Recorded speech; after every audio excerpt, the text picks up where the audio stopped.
La barre d'aide au dessin, qui se situe en bas à droite de l'interface d'AutoCAD, contient un grand nombre de fonctionnalités qui vous faciliteront le travail. Comme pour toute chose, quand il y a trop d'éléments affichés, cela devient infernal, on ne voit plus rien. Autodesk a donc choisi de n'en afficher que quelques-uns, mais de laisser le choix à l'utilisateur de pouvoir définir ses propres besoins.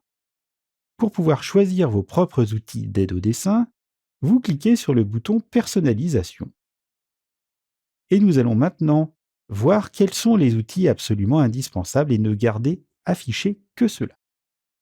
Dans la liste qui s'est affichée, vous voyez toutes les aides au dessin disponibles.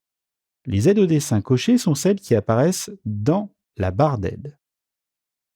Voici quelles sont les aides au dessin dont on a vraiment besoin. La grille et le mode d'accrochage à la grille, on ne va pas les voir.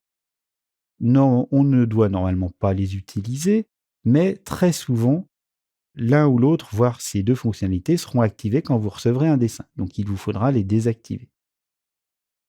Déduire les contraintes est une aide au dessin spécifique à la mécanique. Nous ne la verrons pas ici. La saisie dynamique est quelque chose qui est très important. Nous le verrons un peu plus tard, de même que le mode ortho et le repérage polaire. Le repérage d'accrochage aux objets et l'accrochage aux objets 2D sont là aussi des aides au dessin absolument indispensables. L'épaisseur de ligne qui vous permettra de voir, grosso modo, les épaisseurs de ligne que vous avez définies dans les calques peut avoir un intérêt. De même que dans certains cas, la transparence.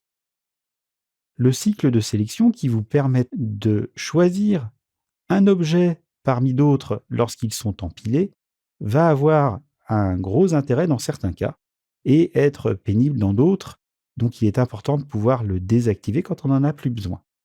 Tout ce qui est accrochage aux objets 3D et SCU dynamique, filtrage de la sélection et gizmo sont dédiés à la 3D, nous ne les verrons pas du tout dans cette formation.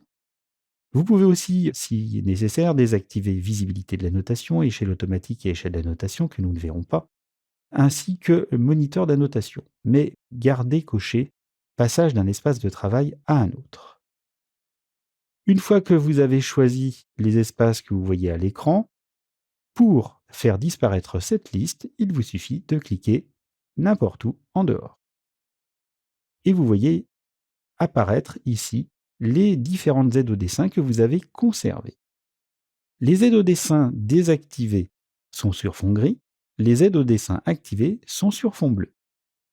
Nous allons voir au fur et à mesure de la formation les différentes aides au dessin et leur utilisation.